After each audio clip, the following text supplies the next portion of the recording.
Assalamualaikum warahmatullahi wabarakatuh.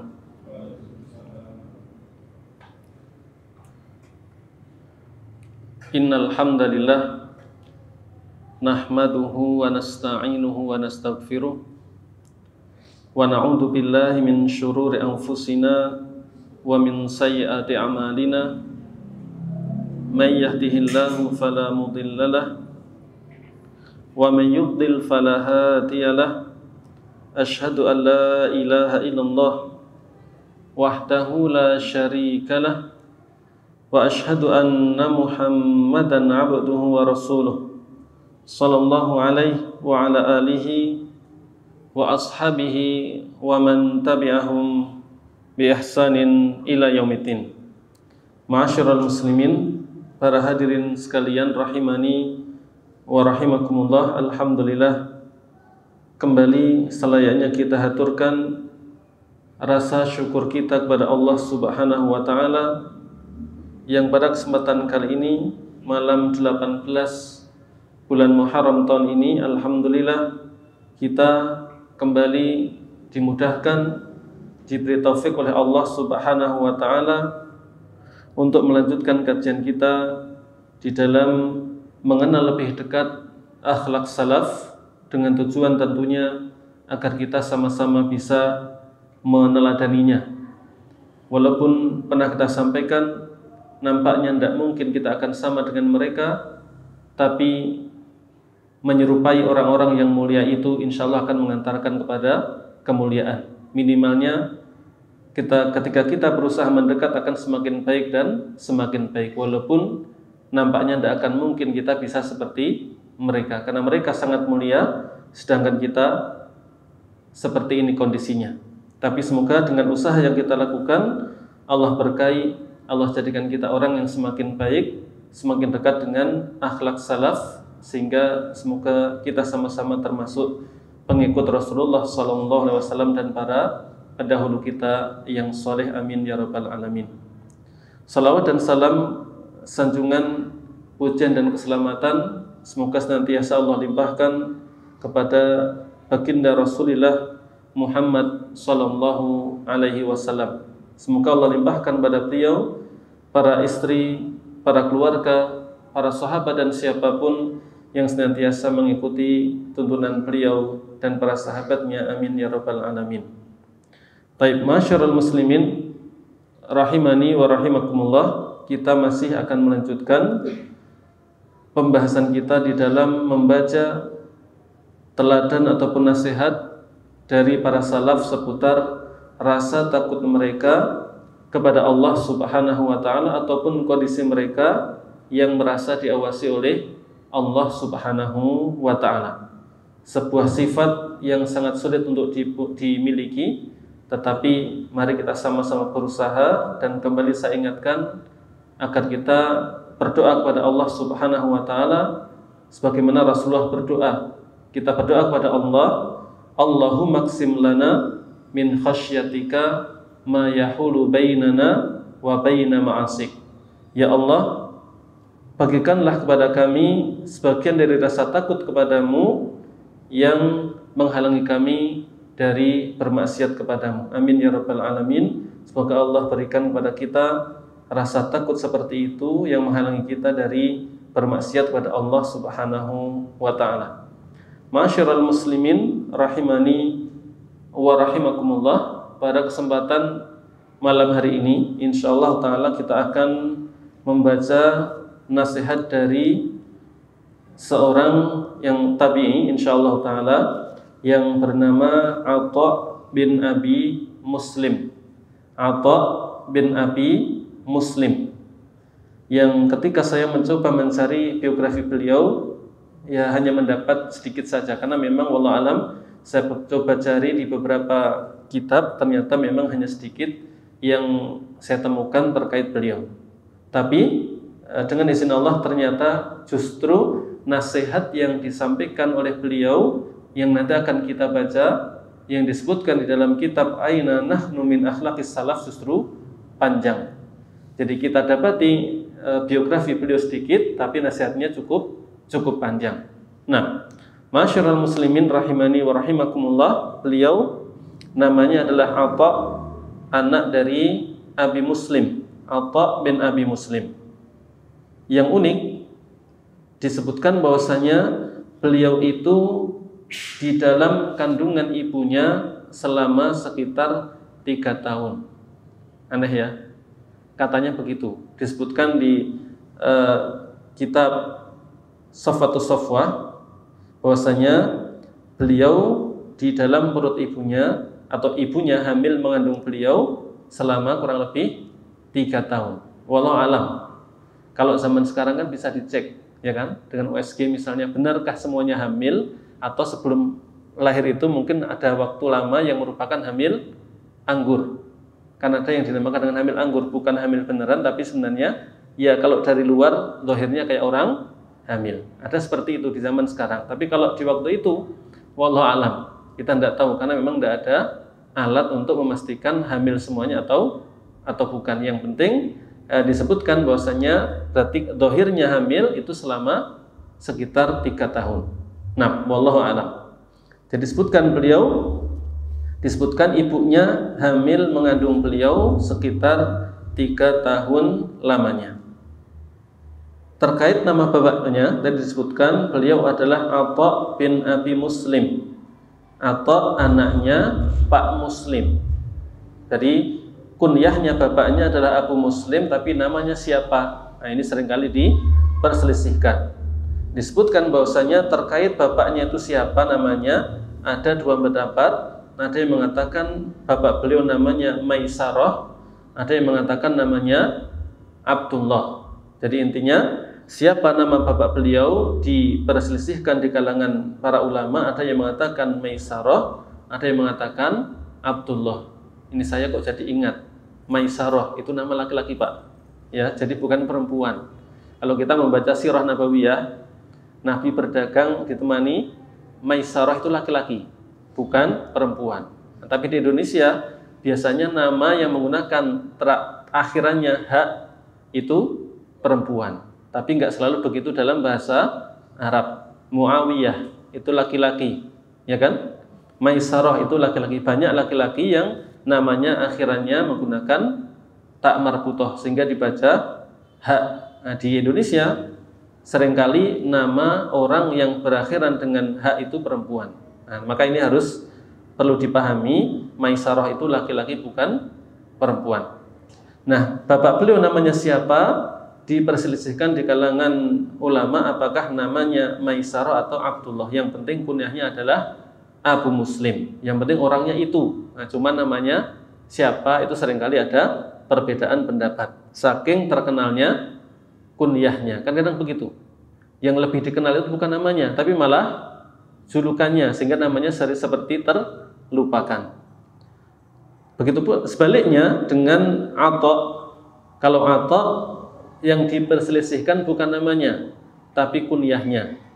Kan yang kita baca ini Atha bin Abi Muslim. Nah, Atha sendiri, beliau Atha ini namanya Atha, cuman kunyahnya siapa? Nah, ini yang diperselisihkan. Ada yang mengatakan Abu Utsman, ada yang mengatakan Abu Ayyub. Jadi lebih dikenal dengan namanya.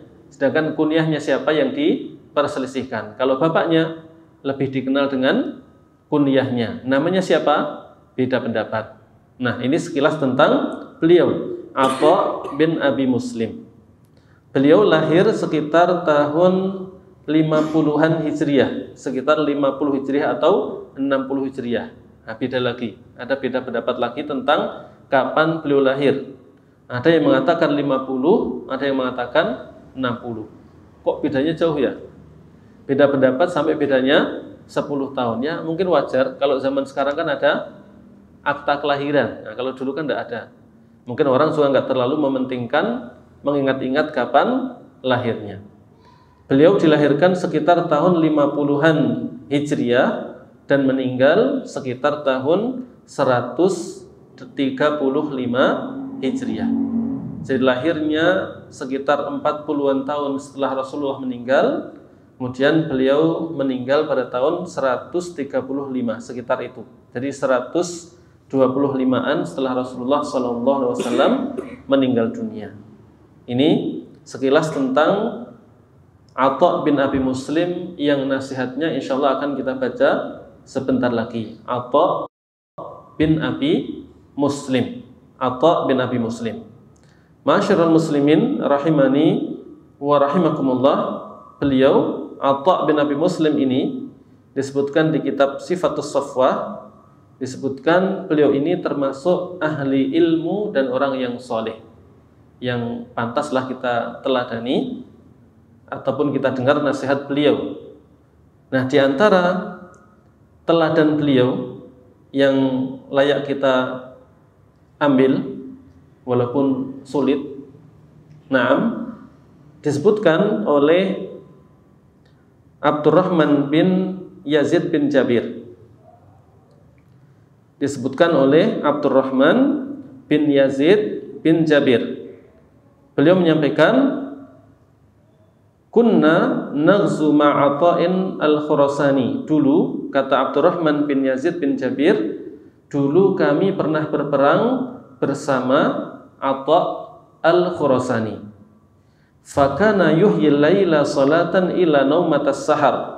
Maka beliau itu biasa, walaupun kondisi begitu, biasa menghidupkan malam dengan sholat illa naumatas sahar, kecuali mungkin ya tidur sejenak di waktu sahur.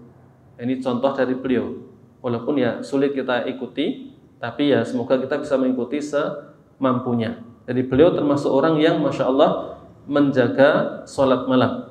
Wa kana ya'iduna wa yahudduna ala tahajjud. Enggak cuman rajin sholat malam. Beliau disebutkan oleh Abdurrahman bin Yazid bin Jabir, wa kana ya'iduna wa yahudduna ala tahajjud. Beliau itu, yaitu Atha bin Abi Muslim, itu biasa menasihati kami, memotivasi kami untuk melakukan sholat tahajud. Jadi beliau semangat dan mengajak-ajak orang lain. Ini senang kalau kita punya teman keluarga seperti itu. Pas kitanya sulit bangun, temannya yang bangunin. Nah, semoga kita Allah mudahkan punya teman, punya keluarga yang bisa saling membantu. Kalau pas kita yang bisa duluan, bantu yang lainnya. Kalau lainnya yang duluan, bantu kita. Itu Masya Allah, kalau bisa begitu, itu nikmat. Punya teman membuat hidup semakin indah. Bukan teman, yuk bangun nge-game. Nah, bukan gitu. Tapi temannya bangunin, ngajak sholat. Nah, ini Masya Allah, ini yang langka di masa ini, tapi semoga kita semua Allah mudahkan punya seperti itu, entah teman, entah keluarga, sehingga sama-sama betul-betul tolong-menolong di dalam mentaati Allah Subhanahu wa Ta'ala. Dan seharusnya itulah niat pemuda yang mau nikah. Mumpung ada yang belum nikah ini. Nah, kalau mau nikah, jangan lupa niatnya itu. Jangan cuma pengen dapat perempuan. Jangan lupa untuk meniatkan seperti itu. Pengen nikah agar bisa punya teman yang saling bantu dalam ketaatan, sehingga jarinya juga yang baik, nggak sembarangan. Nah, taib. Disebutkan hal yang semisal itu, kalau tadi yang saya baca barusan itu di kitab Tarikhul Islam, Sejarah Islam.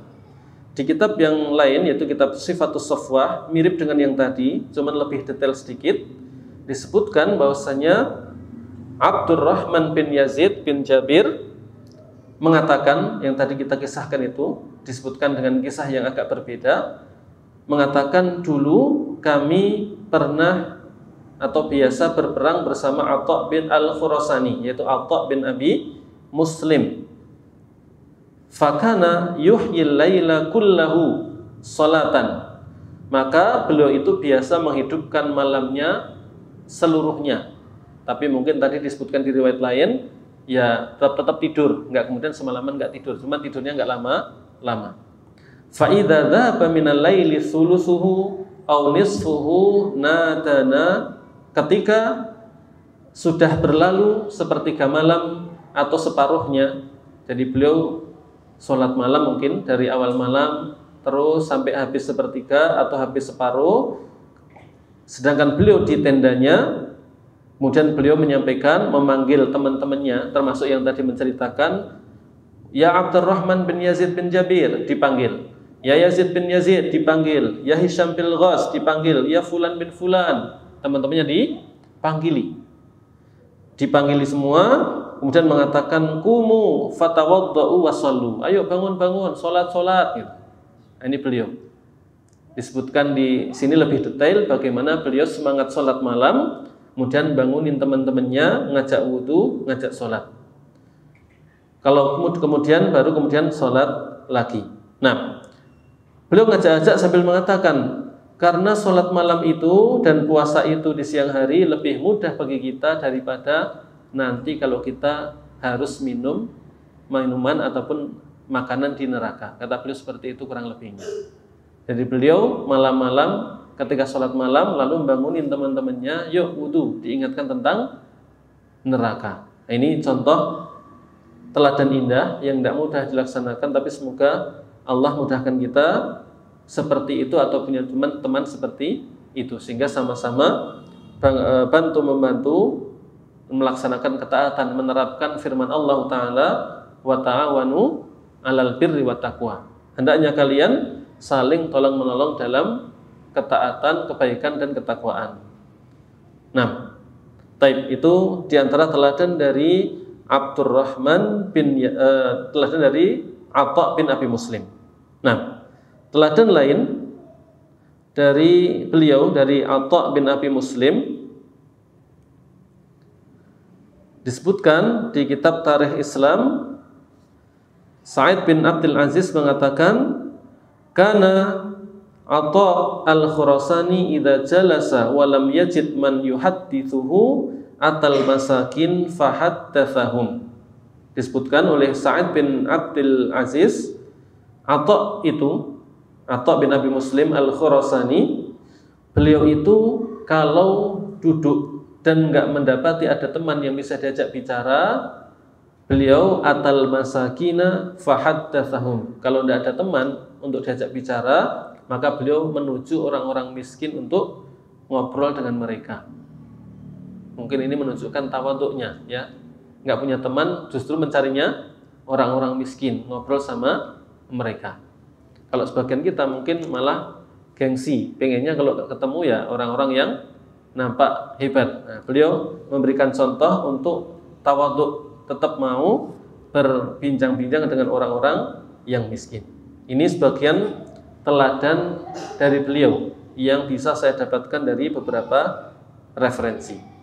Nah, selanjutnya, ma'asyiral muslimin rahimani wa rahimakumullah, kita akan membaca nasihat beliau yang ini sebenarnya diambil dari kitab Sifatus Safwah yang dinukilkan kemudian di kitab Aina Nahnu min Akhlaqis Salaf. Disebutkan dari Abdullah bin Abdurrahman bin Yazid bin Jabir yang tadi bercerita, atau yang anak dari tadi yang bercerita. Kalau tadi yang bercerita Abdurrahman bin Yazid bin Jabir. Kalau ini Abdullah bin Abdurrahman bin Yazid bin Jabir. Jadi anak dari tadi yang bercerita. Abdullah bin Abdurrahman bin Yazid bin Jabir mengatakan, haddatsani ammi Yazid bin Jabir telah menceritakan kepadaku pamanku. Jadi pamanku bercerita kepadaku, yaitu pamanku adalah Yazid bin Jabir. Jadi pamanku bercerita kepadaku an Atha al-Khurasani. Pamanku bercerita kepadaku tentang Atha bin Abi Muslim. Annahu kana yaqul, bahwasanya dulu Atha al-Khurasani, Atha bin Abi Muslim pernah mengatakan, memberikan nasihat. Nah, ini akan kita baca. Nasihat dari Atha bin Abi Muslim yang dikenal dengan Atha al-Khurasani. Beliau memberikan nasihat yang cukup panjang. Mari kita sama-sama dengar. Kita ambil nasihat beliau. Semoga Allah menjadikan nasihat itu bermanfaat bagi kita semua. Atha bin Abi Muslim al-Khurasani mengatakan, inni la usikum bidunyakum. Kata beliau, sesungguhnya aku tidak akan memberikan nasihat kepada kalian berkaitan dengan dunia kalian. Jadi beliau mengawali nasihatnya dengan mengatakan, sesungguhnya aku tidak ingin memberikan nasihat pada kalian tentang urusan dunia kalian. Antum biha mustawsaun, kalian itu sudah biasa dapat nasihat tentang dunia. Kata beliau, kalian itu sudah biasa dapat motivasi tentang dunia. Kita kan begitu, ya enggak? Kalau masalah dunia mah udah banyak yang motivasi, ngompor-ngompori, ya kan? Di mana-mana banyak. Wa antum 'alaiha hurras, dan kalian itu juga sudah semangat sekali kalau cari dunia. Nah, itu juga kita seperti itu. Zaman beliau sudah begitu. Jadi kalau manusia itu biasanya sudah banyak motivasi untuk dunia, maka beliau nggak ingin motivasi. Nggak dimotivasi saja sudah pengen, apalagi dimotivasi. Nah, sebelum lanjut, saya pernah dapat pelajaran ketika saya kuliah dari salah satu guru kami. Beliau menyampaikan sesuatu yang itu sudah diinginkan oleh manusia, itu syariat kita tidak terlalu memotivasinya. Kenapa? Karena kalau dimotivasi berlebihan, itu bisa jadi malah buruk. Karena mau nggak dimotivasi udah pengen gitu loh. Sebaliknya, sesuatu yang itu nggak dipingini, tapi itu baik, maka akan dimotivasi. Nah, contoh ini bukan mumpung lagi ngomongin, bukan untuk manas-manasi ya. Contoh yang manusia itu pengen, makanya nggak terlalu dikompor-kompori, tapi boleh kalau baik poligami. Orang itu kan nggak dimotivasi sudah pengen sebenarnya, laki-laki maksudnya, ya kan? Maka syariat walaupun membolehkan, tapi nggak terlalu banget motivasinya. Nah, kita juga jangan berlebihan. Nanti malah lupa. Ingatnya poligaminya boleh, tapi syaratnya lupa, adilnya lupa. Nah, harus seimbang. Ya kalau mau ngomongin itu, ingatkan tentang harus adilnya, tidak boleh mendolimi perempuan dan seterusnya. Ini hanya selingan. Intinya sesuatu yang itu sudah dipinginkan oleh orang, maka syariat kita tidak terlalu memotivasinya. Makan misalnya, makan apalagi, siapapun kita pengen makan toh, nggak akan dimotivasi, yuk makan, nggak perlu begitu, nggak usah disuruh, sudah makan. Maka syariat tidak terlalu memotivasi. Beda dengan sholat, puasa, itu kalau nggak dimotivasi, wah nggak usahlah begitu. Sebaliknya tentang maksiat, tentang sesuatu yang buruk, yang isinya buruk, itu ada yang kita pengen, ada yang tidak pengen. Kalau tidak pengen, maka ya nggak usah dilarang pun tidak mau. Contohnya apa? Makan najis, nggak boleh toh. Tapi siapa yang pengen? Nggak ada yang pengen. Makanya syariat juga nggak terlalu melarangnya. Bukan berarti boleh, tapi ya itu sudah kita pun nggak mau gitu. Beda dengan zina. Nah, zina itu kalau nggak dilarang bahaya. Orang itu suka, pengennya mau kan gitu. Kalau sesuatu yang orang suka maka dan nggak boleh, maka syariat sangat melarangnya. Makanya Allah mengatakan wala taqrabuz zina. Jangan mendekati zina. Deket aja nggak boleh. Karena umumnya orang itu ya gituan itu mau. Nah, makanya dilarang banget. Beda dengan sesuatu yang kita nggak terlalu pengen, walaupun nggak boleh, maka syariat nggak terlalu melarangnya. Bukan berarti nggak boleh, cuman tidak segenting melarangnya kalau hal itu sangat diinginkan. Tapi kembali ke sini, beliau Atha bin Abi Muslim menyampaikan, sesungguhnya aku tidak ingin memberi nasihat pada kalian berkaitan dengan urusan dunia kalian. Kalian itu sudah biasa mendapatkan nasihat tentang dunia.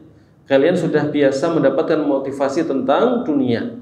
Wa antum 'alaiha hurras, apalagi kalian itu sudah ya memang pengen tentang dunia, maka tidak perlu lagi dimotivasi berlebihan. Wa innama, kata beliau, wa innama usikum bi akhiratikum. Akan tetapi aku hanya akan memberikan nasihat pada kalian, kata beliau, tentang akhirat kalian, tentang kehidupan akhirat kalian. Beliau mengatakan, fakhudu min daril fana lidaril baqa. Beliau mengatakan, memberikan nasihat, fakhudu min daril fana lidaril baqa. Ambillah bekal di dunia ini, di tempat yang akan hilang ini, karena dunia kan akan pasti sirna. Ambillah bekal di dunia ini untuk negeri yang akan ada selamanya, yaitu akhirat kelak. Carilah bekal sebanyak mungkin di dunia ini, di tempat yang pasti akan hilang ini, untuk negeri yang tempat yang pasti akan selamanya. Ini senada dengan firman Allah Ta'ala dalam surat Al-Qasas kalau nggak salah, wabtaghi fima ataakallahu daral akhirata wala tansa nasibaka minad dunya. Carilah akhirat menggunakan apapun yang Allah berikan kepadamu di dunia ini, tapi jangan lupakan duniamu. Jangan lupakan bagianmu di dunia. Allah menghasung kita untuk menggunakan apapun yang Allah karuniakan di dunia ini untuk apa? Mencari akhirat.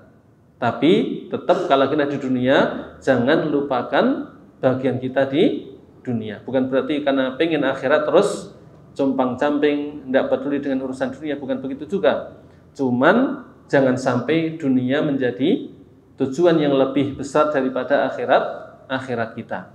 Akhirat kita lebih utama, sehingga Allah memotivasi kita untuk menjadikan apapun yang ada di dunia ini untuk akhirat.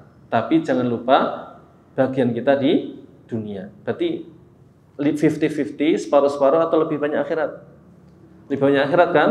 Karena Allah memotivasi, jadikan apapun di dunia ini untuk akhirat. Tapi jangan lupa dunia, hanya jangan lupa. Bukan, yuk ambil akhirat separuh, dunia separuh. Bukan. Tapi jadikan apapun di dunia ini yang Allah berikan kepadamu untuk menggapai akhirat. Tapi jangan lupa bagianmu di dunia. Itulah nasihat dari Allah Subhanahu wa Ta'ala yang mungkin beliau wujudkan dengan ungkapan yang berbeda. Kita dimotivasi ketika di dunia ini untuk betul-betul menjadikan apapun yang di dunia ini sebagai bekal menuju akhirat. Beda, walaupun dohirnya sama-sama mencari dunia, dohirnya sama-sama semangat mencari harta, tapi bisa jadi bedanya jauh. Yang satu semangat cari dunia karena pengen apa? Pengen dapat mobil mewah, pengen dapat rumah mewah, itu aja tujuannya. Yang satunya, kenapa? Karena dia ingin akhirat. Semangatnya sama-sama tinggi, tapi yang satunya karena ingin akhirat, pengen haji, pengen anaknya bisa mondok sehingga jadi anak yang soleh dan sebagainya. Walaupun nanti ketika dapat kaya juga kan bisa beli mobil, enggak? Ya bisa kan? Dohirnya sama-sama pakai mobil, tapi yang satunya hanya pengennya mobil toh, satunya mikirnya akhirat, sehingga akhirat dapat, mobil juga dapat. Itu orang yang mikir akhirat itu insya Allah dapat akhirat, dapat dunia. Tapi orang yang hanya mikir dunia, dunia belum tentu dapat, akhiratnya bisa jadi hilang. Na'udzubillah min dzalik. Maka seyogyanya kita seperti itu, menjadikan apapun di dunia ini untuk akhirat. Kalau toh dunia enggak maksimal, masih mending akhirat insya Allah maksimal. Apalagi kalau Allah mudahkan dapat dua-duanya. Karena orang yang mencari akhirat itu bukan berarti kemudian loyo, enggak usah cari dunia lah, enggak penting, bukan begitu juga. Karena Allah menyampaikan carilah akhirat dengan apapun yang ada di dunia. Kita bisa menggunakan harta kita kalau kita kaya untuk mencari akhirat. Jadi bukan berarti yuk jadi orang miskin semua, ya enggak juga. Abu Bakar kaya, Abdurrahman bin Auf kaya, Utsman bin Affan kaya. Cuman kayanya mereka bukan karena pengen dunia lalu berfoya-foya dengan dunia. Mereka menjadikan semua itu sebagai sarana untuk mencari akhirat, dan itulah zuhud yang sesungguhnya. Tidak harus compang-camping, yang penting dia menggebu cari dunia untuk akhirat, sehingga harta itu tidak di hatinya tapi di tangannya. Tidak iman-iman kalau untuk kebaikan, tapi iman-iman kalau dibuang-buang atau untuk dosa dan yang semisalnya. Nah, beliau melanjutkan, tadi beliau mengatakan, maka ambillah dari negeri yang akan sirna ini untuk negeri yang akan kekal. Jadikanlah dunia ini sebagai bekal untuk mencari kebahagiaan di negeri yang abadi, yaitu akhirat kelak. Beliau mengatakan, melanjutkan, waj'alu ad-dunya kasyai'in faraqtumuhu. Jadikanlah oleh kalian dunia ini seperti sesuatu yang sudah kalian tinggalkan. Ini nggak tahu caranya gimana. sulit. Beliau mengatakan, jadikanlah dunia ini seperti sesuatu yang sudah kalian tinggalkan. Masih di sini seolah-olah sudah ditinggalkan. Ya intinya wallahu alam mungkin belum nasihati agar kita itu selalu ingat kita pasti akan meninggalkan dunia ini. Jangan lupa seolah-olah kita akan selamanya hidup. Tapi kita itu sebenarnya akan pasti meninggalkan, entah sebentar lagi, entah lama. Selama-lamanya kita di dunia berapa tahun lagi? Wong seandainya umur kita masih 30, hanya tinggal berapa puluh, kalau masih lama, belum tentu kan? Itu aja, kalau seandainya kita umurnya total 60-an tahun, sekarang baru 30 itu sebentar. Kita gebu-gebu cari uang untuk bikin rumahnya nggak jadi, meninggal. Lah kan rugi. Akhiratnya nggak dapat, dunianya nggak dapat. Beda kalau menggebu juga, sama menggebunya, dohirnya sama, pengen dunia seolah-olah, tapi niatnya berbeda. Menggebunya karena pengen akhirat, sehingga dia mencari dunia juga serius banget, tapi niatnya bagus. Pengen haji, pengen umroh, pengen sekolah anaknya di pondok yang baik, dan seterusnya pengen bahagia di akhirat, sehingga dohirnya sama, mencari dunia, tapi yang ini dunia tok dapatnya nggak dapat pahala, yang ini melimpah pahalanya karena niatnya bagus. Dan seandainya pun nggak dapat haji misalnya, dapat pahala enggak? Dapat insyaallah ta'ala. Itu bedanya, walaupun dohirnya sama-sama mencari dunia. Tapi kalau yang dipikirkan itu akhirat, dia seandainya nggak dapat hatinya tentram, dapat juga bersyukur. Kalau dunia yang dia pikirkan pas nggak dapat apa? Nelongso, ya kan? Tapi bukan berarti kalau mikir akhirat lalu dunia seolah-olah nggak penting, bukan. Maksudnya ya tadi, jadikanlah dunia sebagai sarana untuk mencari akhirat. Kita ingat-ingat kita pasti meninggalkan dunia. Kalau orang lupa dunia mau hilang itu, kalau lupa umur kita tinggal berapa tahun lagi, itu mikirnya, waduh belum punya rumah, KPR juga nggak bisa nyicil, itu pusing, ya kan? Tapi kalau ingat kita itu akan meninggal, ya ngapain pusing-pusing? Punya rumah juga akan ditinggalkan, ya enggak? Sehingga dia tetap cari dunia dengan baik, tapi nggak diiringi pusing di kepala. Karena dapat juga alhamdulillah, nggak dapat juga alhamdulillah. Yang penting dia berusaha agar nanti hartanya bisa untuk ketaatan kepada Allah Subhanahu wa taala. Beliau mengatakan, jadikanlah dunia itu seperti sesuatu yang sudah kalian tinggalkan. Fa wallahi latufarikunnaha. Demi Allah kalian pasti akan meninggalkan dunia tersebut. Maka ingat, pasti akan kita tinggalkan. Jangan sampai seolah-olah kita akan hidup selamanya. Beliau mengatakan, waj'alul mauta kasyai'in duktumuhu. Ini lebih sulit lagi. Jadikanlah mati itu seperti sesuatu yang sudah kalian rasakan. Waduh, gimana caranya ini ya? Tapi ya Allah alam, mungkin intinya beliau mengajak kita mengingat kematian. Tadi ya mirip lah, intinya kita diajak untuk selalu ingat kita itu pasti akan meninggalkan dunia ini. Bukan berarti kemudian ya nggak usah kerja lah, ngapain lah, bukan itu maksudnya. Tapi agar kita yang menjadi orientasi kita yang selalu di pikiran dan hati kita itu akhirat. Sehingga kalau kita sibuk dunia juga tujuannya untuk akhirat. Bukan dikit-dikit dan dipikir, aduh mobil belum punya, temannya sudah punya, nelongso lagi. Temannya udah punya rumah bagus, aduh saya belum punya, nelongso lagi. Tapi kalau menggebu cari dunia, tujuannya akhirat, itu nggak akan rugi sama sekali. Insya Allah kalau Allah mudahkan dapat akhiratnya, dunia juga akan dapat. Kalau toh nggak dapat, minimalnya dapat pahala. Tadi seperti orang yang sangat ingin haji, tapi belum punya uang. Ya nggak ada kewajiban nabung kan, tapi dia pengen, makanya dia kerja serius kayak orang yang cari dunia tadi, miripnya serius banget cari uang, tapi niatnya apa? Pengen haji, pengen bisa umroh, pengen bisa bakti sama orang tua, pengen bisa sedekah, pengen bisa nyekolahkan anak di pondok yang baik, menggebu cari dunia, tapi pikirannya semuanya untuk akhirat. Walaupun ternyata dapat uang banyak, ada sisa beli rumah kan tidak masalah toh, dapat dunia dapat akhirat, nggak rugi sama sekali. Seandainya Allah takdirkan bisa haji, bisa ini, bisa itu semua, hajinya dapat, dunia dapat, pahalanya dapat. Kalau nggak dapat itu, minimalnya dapat pahala. Nggak ada ruginya insya Allah sama sekali. Beda dengan orang yang menggebunya sama tapi yang diingat cuman dunia dan dunia. Maka sangat dikhawatirkan dia hidupnya nggak bahagia. Nah, dikit-dikit nelongso tadi gara-gara belum dapat atau lihat orang lain kok dapat duluan, maka hilang nikmat di kehidupannya, justru malah nggak nyaman selama hidupnya. Beliau mengatakan waj'alul mauta kasyai'in duktumuh. Jadikanlah oleh kalian kematian itu seperti sesuatu yang sudah kalian rasakan. Fa wallahi latadzukunnahu. Demi Allah kalian pasti betul-betul akan merasakan kematian. Betul, tidak mungkin kita tidak mati. Kita itu semua pasti mati, cuman kita sering lupa. Kemarin saya baru saja ngajar di kelas ngomongin ini, kok pas sekarang sampai. Jadi di dunia ini ada masalah-masalah yang kita nggak akan ragu sama sekali. Pasti kita yakin nggak ada seorang pun di dunia itu ragu. Apa itu diantaranya? Kematian.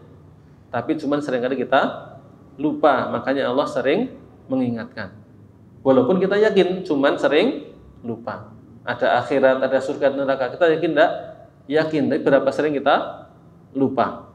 Maka mari sama-sama sering mengingat-ingat, bukan untuk bermalas-malasan tentunya, tapi agar niat kita itu lebih baik. Ketika kita semangat di dunia, agar bisa menggunakan niat yang baik sehingga selalu bahagia di dunia ini dan di akhirat nanti. Amin ya rabbal alamin.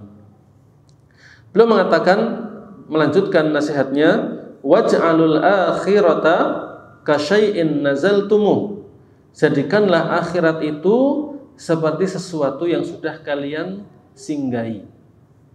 Ini ya sulit memang, tapi perlu bisa dilatih insyaallah taala. Kita dinasihati oleh beliau untuk menjadikan akhirat itu seperti sesuatu yang pernah kita singgahi. Jadi seolah-olah kita pernah di sana. Nah, mungkin karena sering membaca tentang surga, tentang neraka, sehingga selalu ingat di sini, sehingga seolah-olah kita pernah di sana. Itu ya sulit memang, tapi bisa dilatih insyaallah taala. Kalau kita sering-sering membaca tentang surga, ya mudah-mudahan jadi dikit-dikit ingat surga, sehingga kita pengen ke sana.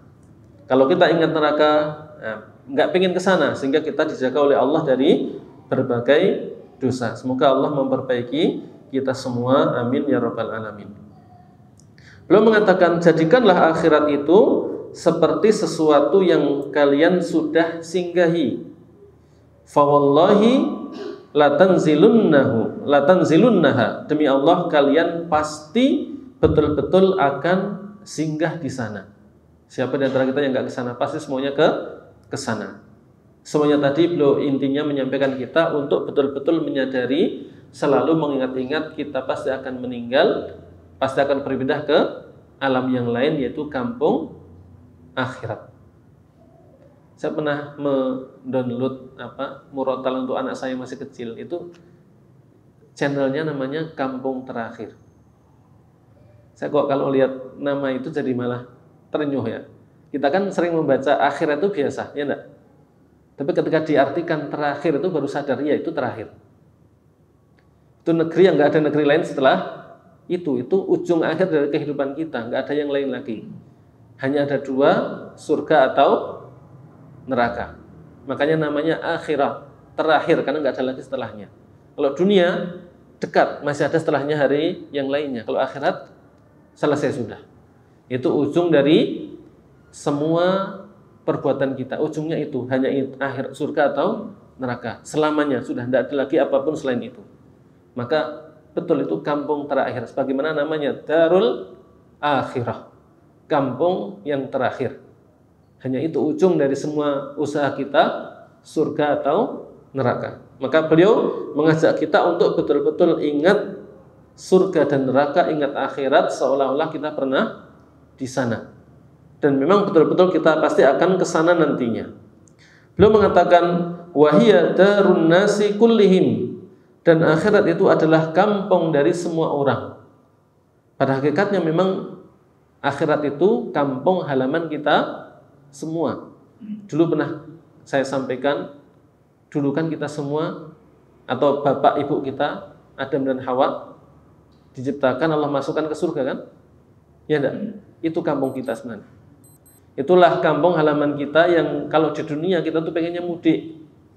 Harusnya kita lebih pengen mudik ke sana. pengen kembali ke surga Allah sebagaimana dulu bapak ibu kita di sana. Maka ingat-ingat itulah yang seharusnya kita kunjungi untuk menjadi tempat mudik kita sehingga kita semangat untuk ke sana. Beliau mengatakan wahiya darun nasi kullihim. Akhirat itu adalah kampung manusia semuanya. Laisa minan nasi ahadun. Kemudian setelah beliau menyampaikan tadi, ingat-ingatlah dunia itu pasti akan hilang. Kalian pasti akan meninggal. Ingat-ingatlah akhirat yang akan menjadi yang merupakan kampung halaman dan seterusnya. Beliau kemudian mengatakan, laisa minan nasi ahadun yakhruju li safarin illa akhadalahu uhbatahu. Kata beliau membuat perumpamaan, dan ini pasti kita laksanakan juga. Tidak ada seorang pun manusia kalau dia keluar untuk melakukan perjalanan jauh kecuali dia akan mengambil atau mempersiapkan bekalnya. Ya enggak? Sekedar mau pergi ke Jogja dari sini aja sudah mungkin siap-siap dulu. Jangan sampai ada yang ketinggalan dan seterusnya. Itu beliau sampaikan, tidak ada seorang pun manusia yang akan melakukan perjalanan jauh kecuali pasti mempersiapkan bekalnya terlebih dahulu. Faman akhadha li safarihi alladhi yuslihuhu irtabata. Barang siapa yang dia melakukan persiapan, mempersiapkan bekal yang akan bermanfaat baginya ketika safar, niscaya dia akan nyaman, beruntung, bahagia ketika melakukan perjalanan. Ya enggak? Uangnya ada di bawah, ATM-nya nggak ketinggalan, makanan juga bawa, minuman bawa, nyaman di perjalanan. Kalau lupa semua, walaupun kaya jadi miskin, nggak punya apa-apa. Waman kharaja ila safar lam ya'khud lahu uhbatahu nadima.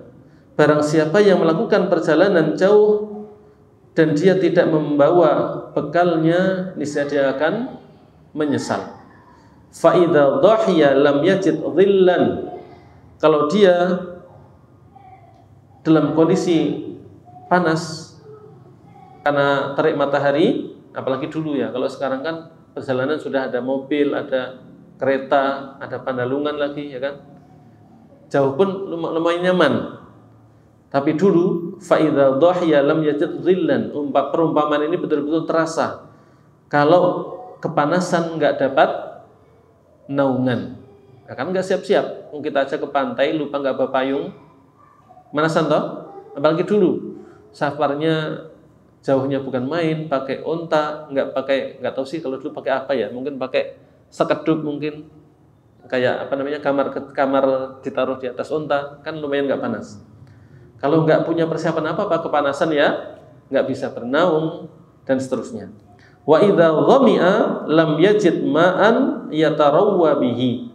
Kalau dia di perjalanan haus, tidak punya minuman untuk menghilangkan hausnya. Baik, silahkan adzan dulu.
Baik, ma'asyiral muslimin rahimani wa rahimakumullah. Kita lanjutkan sedikit. Beliau menyampaikan nasihatnya kepada kita, memberikan gambaran bahwasanya orang yang safar itu pasti akan mempersiapkan bekalnya untuk safarnya tersebut. Barang siapa yang dia safar dan membawa bekal yang dia perlukan untuk safarnya, maka insya Allah dia akan nyaman ketika safarnya. Sebaliknya orang yang safar tanpa mempersiapkan bekal, maka dia akan menyesal. Dia kepanasan, tidak punya naungan, ketika haus juga nggak dapat minum untuk menghilangkan dahakanya. Kemudian beliau mengatakan, wa innama safarud dunya munqati. Tapi walaupun seperti itu, kondisi orang yang safar, kalau nggak bawa bekal, nggak mempersiapkan bekal itu, kalau haus kehausan, kalau panas kepanasan, beliau mengatakan innama safarud dunya munqati. Tapi perjalanan apapun di dunia ini semuanya munqati, itu semuanya akan berhenti. Beliau menyampaikan penderitaan orang yang safar di dunia ini gara-gara nggak bawa bekal itu tetap akan berhenti, karena safar juga akan berhenti. Maka beliau mengatakan wa aqyasun nasi man qama yatajahhazu li safarin la yanqati. Dan orang yang paling cerdas adalah orang yang mempersiapkan bekal untuk safar yang enggak akan pernah berhenti. Apa itu? Safar kita setelah kematian untuk bertemu Allah Subhanahu wa taala. Kenapa enggak berhenti? Karena itu adalah negeri yang abadi. Siapa yang masuk surga juga akan selamanya. Saya masuk neraka, kalau dia bukan orang beriman juga akan selamanya. Naudzubillah min dzalik. Tentunya kita semua ketika safar panjang setelah meninggal dunia, kita ingin semuanya berujung ke surga yang kita masuk di dalamnya selama-lamanya, sehingga setelah itu nggak pernah merasakan penderitaan sama sekali. Maka beliau mengingatkan di akhir nasihat beliau, orang yang paling cerdas adalah orang yang dia mengingat akhirat, dia ingat akan melakukan perjalanan yang panjang yang nggak ada ujungnya, maka dia mempersiapkan bekalnya betul-betul di dunia ini. Dia betul-betul mempersiapkan bekalnya di dunia ini untuk menjadi bekal agar dia betul-betul bahagia, bisa kembali ke surga Allah Subhanahu wa ta'ala. Ini nasihat beliau yang cukup panjang, tapi kalau mau diringkas, beliau intinya mengingatkan pada kita, ingat, dunia yang sekarang kita tinggal ini pasti akan hilang. Walaupun kita sangat ingin di sini bahagia, punya macam-macam, tapi semuanya itu pasti akan hilang. Jangan sampai itu menjadi tujuan utama. Ingat, sebaliknya kita akan masuk ke perjalanan berikutnya, kita akan masuk ke akhirat, mulai dari kematian kita, menempuh perjalanan yang panjang, yaitu abadi. Maka orang yang cerdas, dunia ini hanya sebagai sarana. Dunia hanya sebagai tempat untuk mencari bekal, bukan untuk menetap. Maka kembali ke hadis Rasulullah SAW yang sudah kita ingat, kun fit dunya ka'annaka gharibun aw 'abiru sabil. Nasihat dari Rasulullah yang sangat singkat tapi penting sekali. Jadilah kalian itu di dunia seperti orang yang sekedar lewat, singgah ketika perjalanan, turun sebentar cari tambahan bekal lalu pergi. Nggak akan mikir lama-lama di sana, segera cari bekalnya kemudian pergi.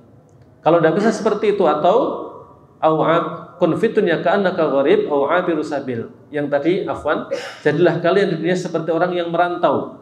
Kalau merantau kan masih mungkin lama, tapi mikirnya tetap kampung, ya kan? Hanya pengen cari bekal lebih kaya, bawa ke rumah untuk bahagia di kampung halaman. Itu gambaran kita. Bahkan beliau mengatakan au 'abiru sabil, atau seperti orang yang sekedar lewat. Itu lebih dahsyat lagi. Enggak lama di sono, cuman ke sana cari bekal, naik lagi, pergi. Itu gambaran kita di dunia ini. Rasulullah mengajak kita untuk seperti orang yang hanya merantau atau sekedar numpang lewat, turun, nambah bekal, pergi. Jadi itu yang harusnya kita ingat-ingat. Dunia ini walaupun hijau, membuat mata silau, banyak yang merah, banyak yang biru, 100.000, 50.000, Itu semuanya buat kita silau, tapi ingat itu hanya sementara akan hilang. Maka silahkan cari itu semua, tapi ingat jangan tujuannya hanya karena pengen bahagia di dunia. Jadikan niat utamanya pengen dapat bahagia di akhirat, maka semua itu untuk kesana tadi, agar kita bisa haji, bisa sedekah, bisa umroh, bisa nyekolahkan anak di pondok yang baik, dan lain-lain. Carilah apapun itu selama niatnya baik. Sehingga ketika kita sibuk cari uang, semuanya bernilai pahala. Karena semuanya kata Rasulullah, innamal a'malu binniyat. Kalau niatnya bagus, apapun yang kita lakukan walaupun mubah bisa jadi berpahala. Maka semoga dengan sebab ini Allah memberikan kita taufik untuk menjadikan dunia ini betul-betul sebagai bekal menuju akhirat kita. Amin ya rabbal alamin. Jazakumullahu khairan. Wa sallallahu ala nabiyyina Muhammad wa ala alihi wa sahbihi wasallam. Assalamualaikum warahmatullahi wabarakatuh.